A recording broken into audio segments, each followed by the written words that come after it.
안녕하세요, 하롱입니다. 오늘은 만년필계의 끝판왕 몽블랑 149입니다. 흔히들 만년필의 빅5라든지 끝판왕이라든지 하면 이 만년필을 꼽는데요.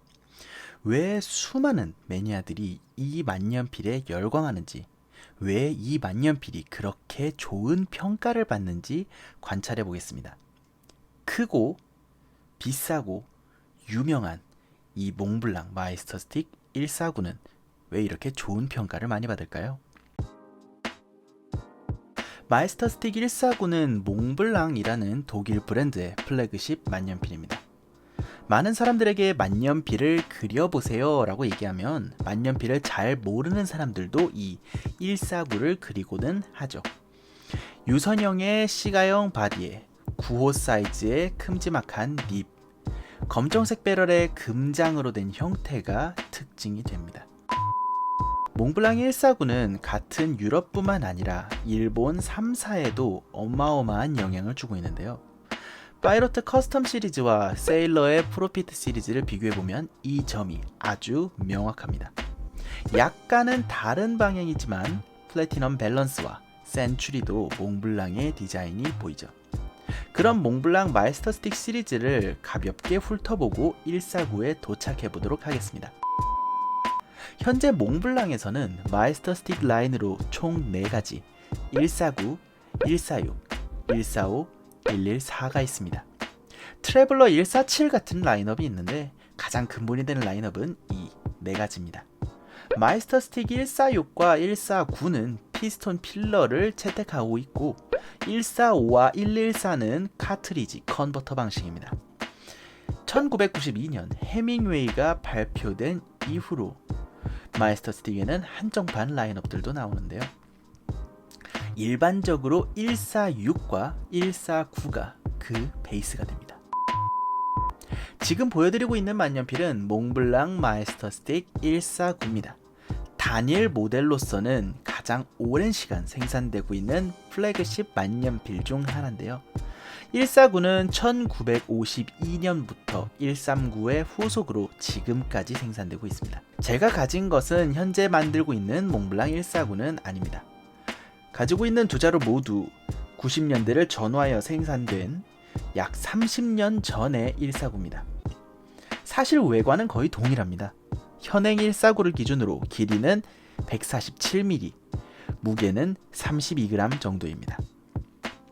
유선형의 시가형 바디, 금장의 클립과 캡 링까지 동일합니다. 캡의 상단에는 하얀색 육각별인 몽블랑 스타가 있습니다. 현재 몽블랑이라는 네이밍은 프랑스와 이탈리아의 국경의 산인 블랑산에서 따온 이름입니다. 몽은 산이라는 뜻이고 블랑은 하얗다라는 뜻의 산 이름입니다. 원래는 블랑산이라고 불러야 하지만 지역 명칭을 존중하여 몽블랑산이라고 부르죠. 외국인들이 한강을 한리버라고 안 부르고 한강리버라고 부르는 것과 같아요. 몽블랑의 육각별은 바로 그 산 꼭대기의 만년설을 형상화한 것입니다. 종종 아주 드물게 몽블랑의 별 자리에 삼각형이나 원형 같은 것들이 들어간 경우가 있는데요. 국제정치와 종교적인 여러 문제가 얽혀있기도 했습니다. 클립은 튀지 않고 오히려 무난합니다. 사실 몽블랑 만년필에서 튀는 것은 이 캡탑의 몽블랑 별밖에 없습니다. 나머지는 아주 무난하고 튀지 않는 디자인을 유지하고 있습니다. 단순하지만 아주 튼튼하게 고정되는 와셔 스타일의 클립을 적용하고 있고요. 멋과 동시에 캡의 내구성을 올려주는 캠링이 3중으로 들어갑니다. 캠링에는 몽블랑 마이스터 스틱 149라고 적혀 있습니다. 이쯤 되면 약간 느끼셨을 수도 있겠어요. 몽블랑은 도전적인 시도를 하지 않는 회사입니다. 적어도 마이스터 스틱에서만큼은 아주 보수적인 회사입니다. 역사 속에서 성공한 요소를 고르고 골라 적용시킨 만년필이라고 할 수 있습니다. 내구도가 높은 와셔 클립, 확실한 밀폐성과 고정력을 위한 스크류 방식의 캡이 대표적이죠. 캡을 열어서 보면 지금은 플라스틱 피드지만 제가 가진 두 자루는 이렇게 에보나이트 피드가 장착되어 있습니다. 현재의 149는 은색, 금색, 은색의 3톤 립을 장착하고 있지만 제 것은 금색과 은색의 2톤 립이에요. 현재 149는 18K의 750 립입니다만 제 거는 14K의 585 립입니다. 만년필은 블랙 레진으로 만들어져 있고요. 립의 은색 부분은 로듐으로 도금되어 있습니다. 몽블랑의 립은 가히 대형기라 부를 수 있는 큼지막한 립입니다. 여기에서도 몽블랑은 여러 회사에 영향을 끼칩니다.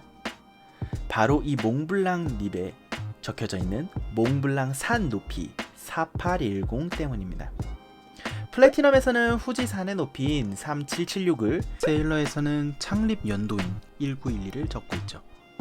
일반적으로 한국에서 접할 수 있는 만년필 중에서는 가장 큰 립을 가지고 있어요. 두 만년필의 립을 보면 형태가 미묘하게 다릅니다. 마침 두 149의 립 형태가 조금 다르거든요. 바로 이것이 빈티지 149를 말할 때 꼭 이야기되는 네로우 숄더와 와이드 숄더입니다. 한 자루는 넓이가 조금 넓고 한 자루는 넓이가 조금 좁죠. 이 두 종류는 립이 약간 다른 필기감을 만들어냅니다.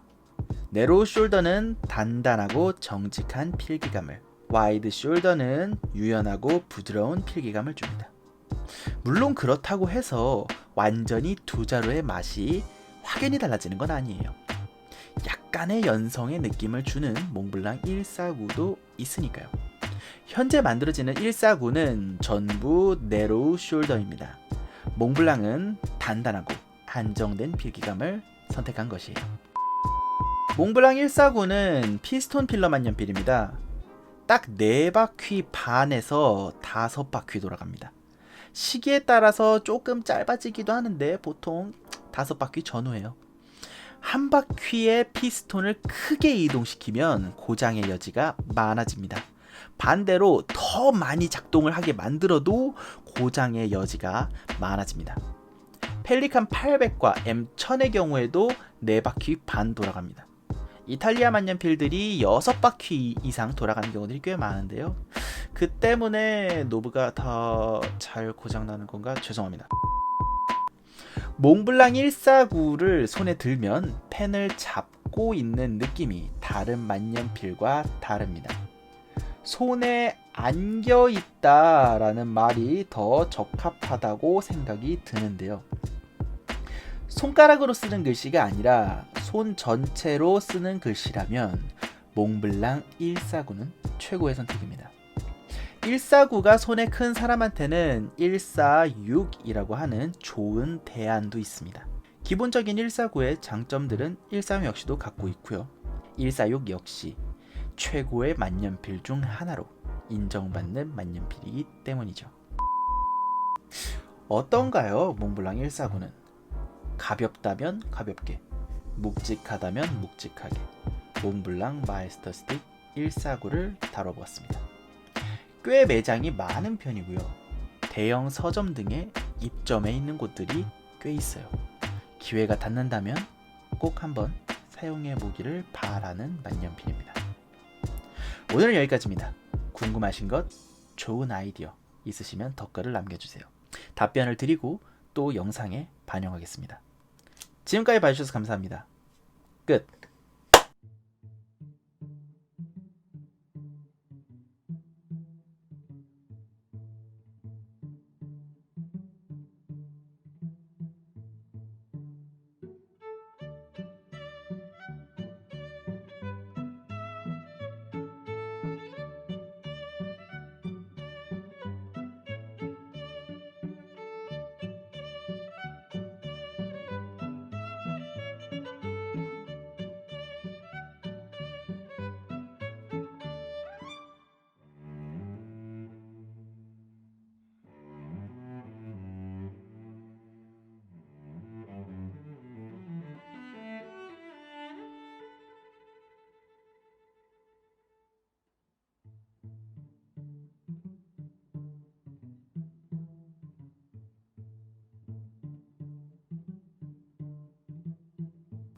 안녕하세요, 하롱입니다. 오늘은 펠리칸의 대표적인 간판 모델 소베렌 M800 만년필입니다. 특히나 제가 지금 보여드리는 모델은 슈트레제만이라는 네이밍이 붙어 있어요. 은장이기 때문에 엄밀히 따지면 이 모델은 소베렌 M805라고 불러야 할 것입니다. 오늘은 펠리칸 소베렌 시리즈에 대한 이야기부터 M800 만년필까지 소개를 해보도록 할게요. 많은 사람들이 이거를 소버린이라고 잘못 부르고 있어요. 물론 자세한 명칭이 뭐가 중요하냐라고 할 수는 있겠지만 샘승, 현다이 같은 그런 표기보다는 삼성, 현대로 부르는 게 좀 좋으니까요. 펠리칸은 독일 회사입니다. 표기는 소베렌으로 하고 있고요. umlaut 아가 들어갔기 때문에 에 발음이 추가돼서 렌으로 읽는 게 맞아요. 최소한 소버렌으로 불러야 하는 것이 표기상 중요한 일이고요. 네이버 전자사전에서 발음을 들어보면 이것과 같습니다. Souverän. 오늘 이 리뷰를 보신 분들은 누군가 M800을 소버린이라고 부른다면 그거 소베렌이야 라고 하실 수 있게 되었습니다. 오늘의 TMI가 한 줄 드러났나요? 먼저 가볍게 소베렌 시리즈에 대한 이야기를 하고 M800의 설명을 이어갈게요. 펠리칸은 1929년 전설적인 모델인 펠리칸 100으로 본격적인 만년필 사업을 시작합니다. 피스톤 메커니즘이라고 하는 아마 이제 우리는 이미 잘 알고 있는 만년필 충전 방식을 세상에 선보인 건데요. 이 방식은 현재 대다수의 피스톤 필러 만년필이 채택하고 있는 필링 방식입니다. 90년이 지난 지금 오늘날에도 유효한 기술이라니 놀랍지 않나요? 그로부터 20년이 지나 2차 세계대전이 끝난 1950년 펠리칸에서는 펠리칸 400을 내놓게 됩니다. 지금 이 펠리칸 400의 디자인이 모든 소베렌 라인에 적용되고 있는데요. 녹색과 투명색의 세로 줄무늬 라인, 즉 스트라이프 라인을 선보인 것이었습니다. 지금도 펠리칸의 시그니처 색상은 이 녹색이라 생각하는 사람들이 많은 것은 이 때문이에요. 그때 클립의 형태도 펠리칸의 부리 모양으로 자리를 잡았고요. 이후 회사의 부진으로 인해서 잠깐 생산이 중단된 펠리칸 400은 1982년에 소베렌 M400이라는 이름으로 부활합니다. 1983년에는 하위 모델로 M200 만년필을 추가했고 1987년에는 상위 모델인 소베렌 M800 만년필이 추가됐죠. 이후 1997년 M1000이 발매되면서 소베렌 시리즈는 지금의 이 형태가 되었습니다. 그럼 이제 본격적으로 오늘 소개할 만년필인 펠리칸 소베렌 M805 슈트레제만 이야기를 해보겠습니다. 독일의 전신인 바이마르 공화국의 외무장관인 구스타프 슈트레제만이 바로 이 명칭의 유래입니다. 그는 1926년 노벨 평화상을 수상하기도 하였는데요. 그는 항상 얇은 줄무늬가 있는 스트라이프의 회색 정장을 입는 것을 좋아했다고 합니다. 바로 이 시그니처 색상과 정장 차림을 오마주하여 만든 만년필이 이 M805 슈트레제만입니다. 때문에 만년필의 클립과 여러 장식들은 은장으로 제작되었고 실버 트림의 원톤으로 제작되었습니다. 슈트레제만 시리즈는 M805에만 있는 건 아니고요. M405, 605 모델도 있으니 취향에 맞는 사이즈를 선택할 수 있습니다. 펠리칸 M800은 캡을 닫았을 때 141mm, 캡을 끼우면 164mm, 무게는 29.3g입니다.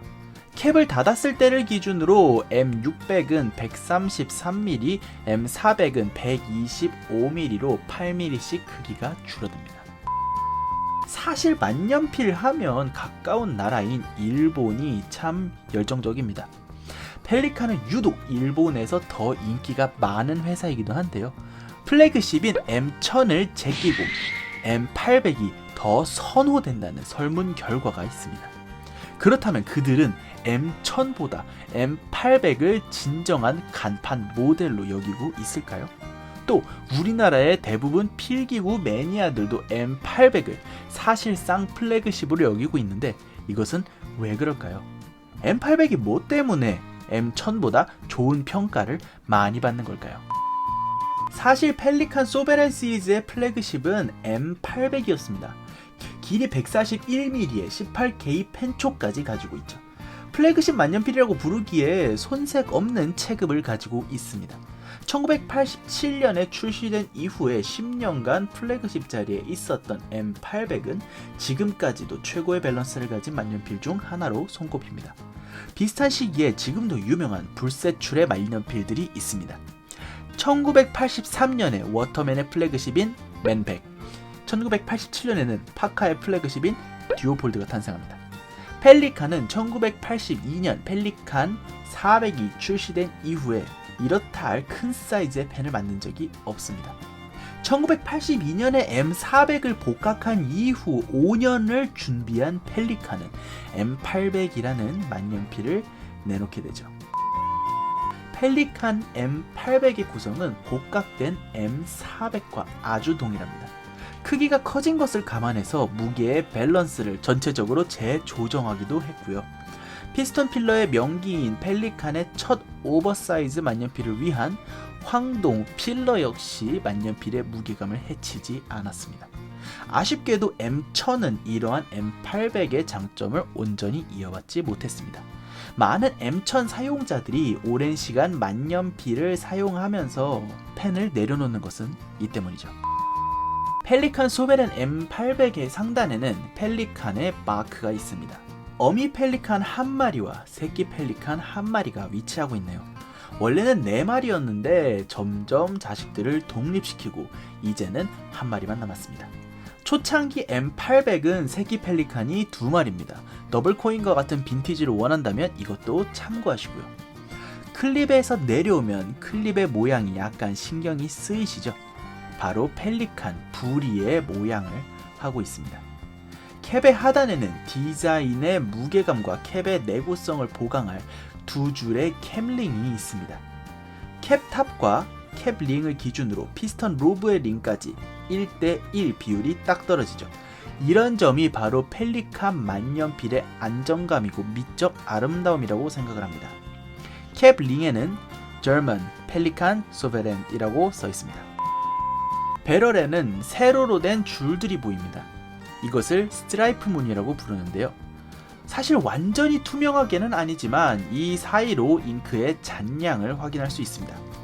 근데 정말 잘 보이는 것은 아니라서 크게 의미가 있다고 생각을 하지는 않아요. 펠리칸의 M800은 본래 금색과 은색의 투톤 닙인데요. 제가 가진 슈트레제만은 은색의 원톤 닙입니다. 닙에도 한 마리의 어미 펠리칸과 한 마리의 새끼 펠리칸이 그려져 있습니다. 닙 아래에는 18C750이라고 적혀 있습니다. 펠리칸의 피드는 콤브가 굉장히 많은데요. 피스톤 필러 만년필의 특성상 잉크의 충전량이 많기 때문에 그러한 잉크량을 컨트롤하기 위함이에요. 확실히 콤브가 촘촘하면 잉크를 많이 머금게 되고 잉크의 흐름을 조정할 수 있습니다. 만년필의 배럴을 잡으면 M800의 가장 무거운 부분인 황동 피스톤 필러가 딱 검지 셋째 마디에 기대집니다. 보통은 피스톤이 무거워지게 되면 만년필의 밸런스가 무너지기 마련입니다. 때문에 펠리칸 M800은 펜을 모아 잡는 습관을 가지고 있는 분들에게는 조금 불편하다 여겨지기도 합니다. 이 펜의 형태와 밸런스가 보통의 성인 남성들에게 아주 잘 맞기 때문에 황금 밸런스라는 별명이 붙은 거예요. 지필법을 바르게 하면 이 만년필의 진가가 더 빛나게 되니 이전에 하롱이 지필법을 한번 보시면 좋겠어요. 펠리칸 만년필에 쓰여지는 느낌은 제가 이전에 올려둔 것이 있어서 상단 링크에 걸어두겠습니다. 펠리칸 M800의 경우엔 오랜 시간 필기를 하는 사람들을 타깃으로 하고 있으니까요. 아무래도 닙은 정직하고 단단한 필기감을 주는데 초점이 맞춰져 있습니다. 기본적으로 흐름이 좋은 만년필에 속하는 만큼 점도가 높다고 평가받는 잉크와도 잘 어울리고요. 반대로 점도가 낮은 잉크를 사용해도 시원하게 글씨가 잘 써집니다. 어떤가요? 펠리칸 M805 수츠레즈만이었습니다. 이 만년필을 통해 펠리칸 소베렌 M800 시리즈도 설명을 드렸어요. 종종 한정판도 많이 출시되고 있는 만년필이기도 하죠. 지난번 리뷰한 몽블랑 149와 같이 끝판왕이라거나 빅5라거나 하면 꼭 꼽히는 만년필입니다. 손이 작은 분들이나 여성분들의 경우에는 M400과 M600을 대안으로 추천드리기도 합니다. 몽블랑의 경우에는 145, 146, 149가 각각 약간의 비율 차이를 보이지만요. 펠리칸의 경우에는 M400을 기준으로 시작을 했기 때문에 M600, M800까지 아주 비슷한 비율을 보여줍니다. 어떤 펜을 고르더라도 펠리칸의 밸런스를 비슷하게 느낄 수 있다는 것이 장점이거든요. 오늘은 여기까지 하겠습니다. 궁금한 점, 주시고 싶은 아이디어를 댓글로 남겨주시면 답변 드리고 영상에 반영하도록 하겠습니다. 지금까지 봐주셔서 감사합니다. 끝! 안녕하세요. 한우입니다. 30년대 후반에서 70년대 초반에 이르기까지 이 파카 51은 거의 35년간 생산되었던 만년필입니다. 아무리 설명이 많이 하더라도 35년간 생산된 만년필의 역사 앞에는 다 채울 수 없는 빈 공간이 존재한다고 생각을 해요. 2004년 파카에서 정식으로 인증한 공식 서적이었던 데이비드 셰펄드와 마크 셰펄드의 책인 파카 51조차도 다 설명하지 못했다고 비판을 받죠. 169페이지에 걸쳐서 설명한 그들의 책에도 모든 파카 51의 내용들이 담기지 못했다 하는데 이 짧은 리뷰 하나로 모든 내용이 담길 리가 없어요.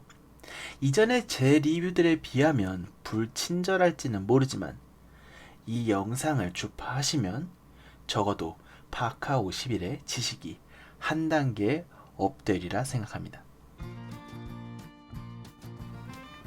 파카 51은 당시 파카의 플래그십인데요.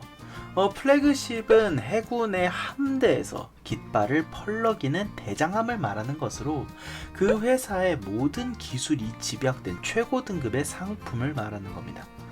현재 만년필 회사들의 플래그십은 하나같이 크고 화려하며 비싼 가격으로 만년필이 필기 도구라기보다는 장식품의 느낌을 주고 있습니다. 그와 다르게 이 파카 51은 크고 화려한 것과는 거리가 굉장히 멀죠. 오히려 굉장히 소박하며 언제 어디서든지 곧바로 꺼내서 사용할 수 있는 무난함까지 가지고 있습니다. 이것은 만년필이 장식이나 화려한 누군가에게 뽐내기 위한 소품이 아니라 일상생활에 사용하는 필기구이던 시절에 만들어진 것이기 때문입니다. 물론 파카 51도 화려한 소품으로서의 기능을 내기 위해서 캡과 배럴을 모두 금속으로 만들어버린 버전도 있었고요. 이게 아예 통으로 스털링 실버로 된 버전도 있습니다. 이와 같은 특수한 경우를 제외하고는 대부분의 파카 51은 필기구로서의 역할에는 충실했습니다. 지금까지도 이보다 더 나은 필기구를 찾기 어려울 정도로 필기구의 역할이 충실하니 말이죠. 일반적인 파카 51은 무광의 캡을 가지고 있는 경우가 많습니다. 파카 특유의 트레이드마크를 할 수 있는 화살 클립의 화살 깃이 촘촘한 것만 봐도 이 만년필은 파카의 하위 라인이 아님을 증명해주고 있습니다. 파카 만년필은 화살 깃의 촘촘함과 화살 클립의 완성도로 당시 파카 내에서 이 만년필의 위치가 어느 정도였는지를 보여주고 있습니다. 사용할수록 점점 기스가 늘어나다가 무광이 사라지면서 왠지 아이러니하게도 유광에 가까워집니다. 물론 잘 보관하며 사용하다 보면 오랜 시간 이 무광의 느낌을 만끽하실 수 있습니다. 주로 클립을 사용하다 보니 이 클립이 닿는 부분이 특히 유광이 되며 클립이 흔들림에 따라서 포물선 형태의 유광 기스가 생깁니다. 그리하여 어떤 사람들은 그 물방울을 보고 스마일이라고 부르기도 합니다. 아직 저의 파카 51은 스마일도 아주 적게 생겼을 정도로 꽤 깨끗한 상태를 유지하고 있어서요. 앞으로 사용하면서 이제 어떤 흔적들이 제게 더 생길지 기대가 됩니다. 저의 것은 미국에서 생산한 만년필입니다. Made in USA라고 적혀 있고요. 파카의 마크가 각인되어 있죠. 음각되었기 때문에 캡을 파내거나 깎지 않는 이상 생산지 각인과 파카의 마크는 지워지지 않습니다. 오히려 이 부분이 흐릿하다면 누군가 기스를 제거하기 위해 또는 수리의 흔적을 지우기 위해서 인위적으로 겉을 깎아낸 것을 의심해봐야 돼요. 파카 51은 미국뿐만 아니라 영국, 아르헨티나, 캐나다 등 정말 다양한 곳에서 생산되었습니다. 파카의 공장이 미국 한 곳에만 있었던 것은 아니기 때문입니다. 각각 국가에 따른 특징들이 있고 그 특징에 따라 형태를 보며 생산국을 추측할 수 있는 경지에는 제가 아직 오르지 못했기 때문에 무엇이 꼭 좋다, 무엇이 꼭 나쁘다 라고 단정적으로 이야기하기는 어렵습니다. 하지만 원래 제작되고 생산한 본국의 제품이기 때문에 아무렴 미국산이 조금 더 좋지 않을까 하는 생각을 문득 하곤 합니다. 대부분의 높은 가격에 낙찰되는 이베이의 파카 51들이 미국의 생산품들이 많아요. 저의 파카 51에는 약간 회색빛이 도는 주얼이 달려 있습니다. 해외에서 많은 구매를 하다 보면 이 주얼이 떨어져 나갔거나 색이 완전히 다른 경우가 있습니다. 오랜 시간이 지남에 따라서 주얼이 헐거워지거나 충격에 의해 파손이 되는 경우 가품을 붙여서 끼워 넣는 경우가 많기 때문입니다. 물론 스페셜 만년필에 검정 주얼도 있으므로 각 시기의 종류에 따른 주얼의 색과 형태를 알아두시면 재밌을 것 같아요. 많은 사람들이 구매하려고 시도하는 만년필인 만큼 가품과 조립품들이 넘쳐납니다. 되도록 파카 51과 같은 빈티지는 적어도 몇 개월간은 충분한 공부의 시간을 거친 뒤에 구매하시는 것이 좋아요. 수년간 파카 51을 비딩해온 사람들도 100%의 성공을 하지는 못하는 만큼 초심자들은 사실상 거의 실패할 것이 분명하기 때문이에요. 보통 그렇게 좋지 않은 상태의 파카 51을 구하고 나서 파카 51이나 영웅 616이냐 별 차이가 없다 등의 이야기를 하시는 분들을 만나보는데요. 중고나라, 샤프연구소 등 검증되지 않은 불특정 다수가 거래할 수 있는 필기구 거래 카페에서는 반드시 조심해야 되는 만년필입니다. 솔직히 말하면 좋은 상태의 파카 51은 중고나라나 샤프거래소 같은 거래 전용 커뮤니티에는 나오지 않아요. 문방사무나 페노드와 같이 어느 정도의 회원에 대한 검증이 이루어진 후 거래를 허용하는 카페에서도 파카 51은 조심해야 되는 만년필이기 때문이에요. 정말 최고 상태의 파카 51은 지인 간의 거래가 되거나 번개 같은 곳에서 이 상태를 보고 제발 좀 팔아주십시오 하고 요청을 해서 거래가 되는 경우가 많아요.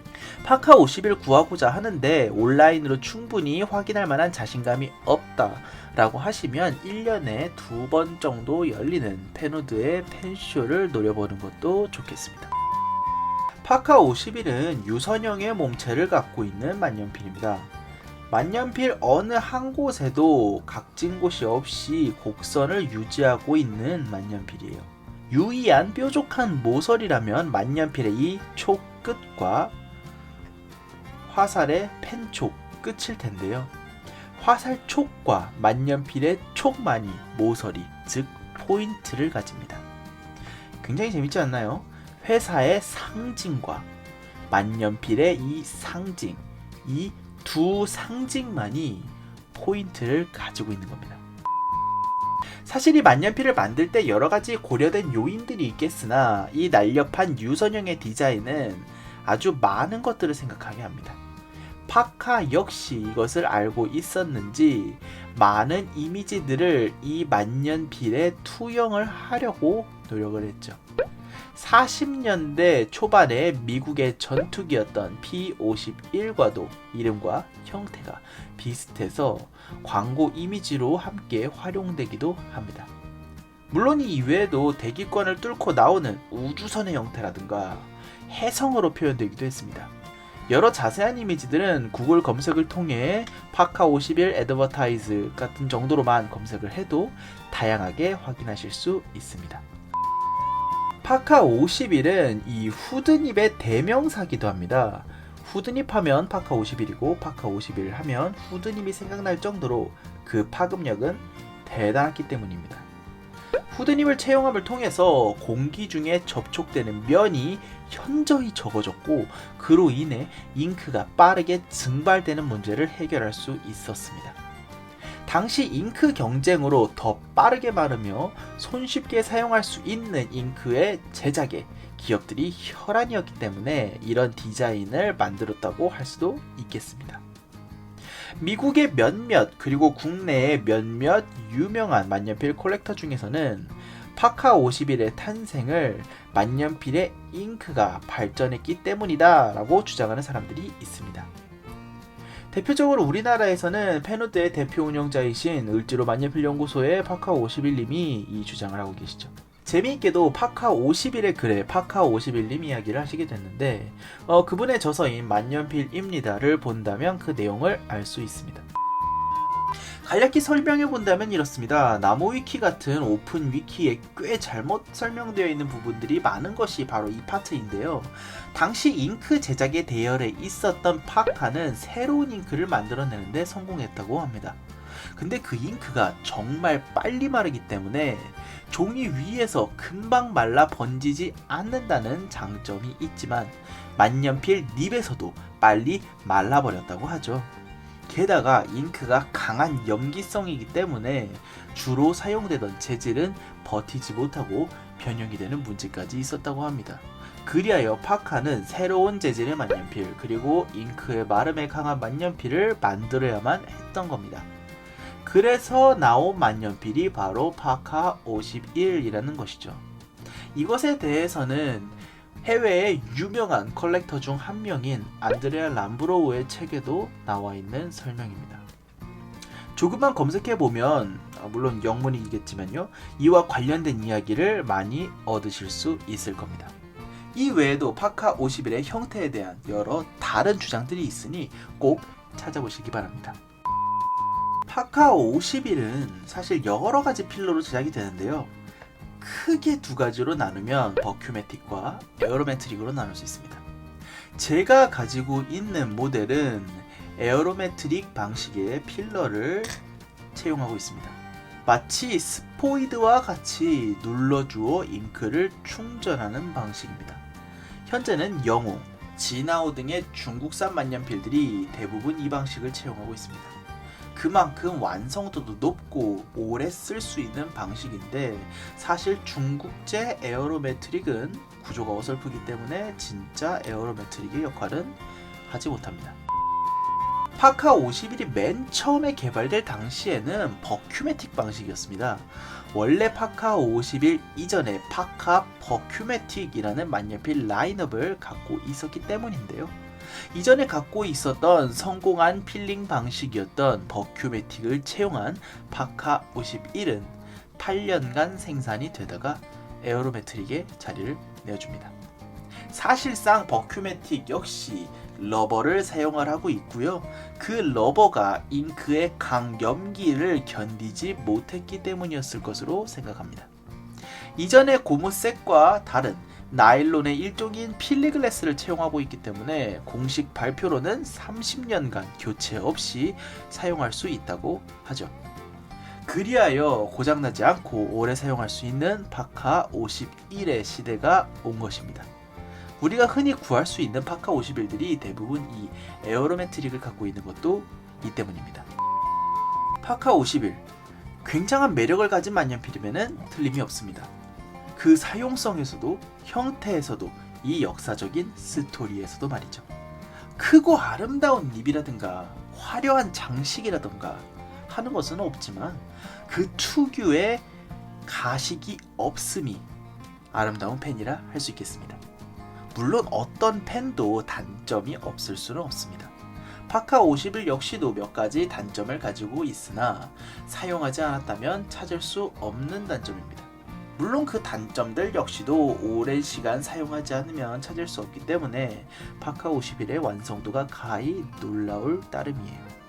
한 번도 파카 51을 접해보지 못했다면 언젠가 좋은 파카 51 한 자루는 꼭 사용해 보시기 바랍니다. 오늘은 여기까지입니다. 궁금하신 것, 또 좋은 아이디어를 댓글로 남겨주시면 답변을 드리고 앞으로의 영상 제작에 반영하겠습니다. 시청해주셔서 감사합니다. 끝.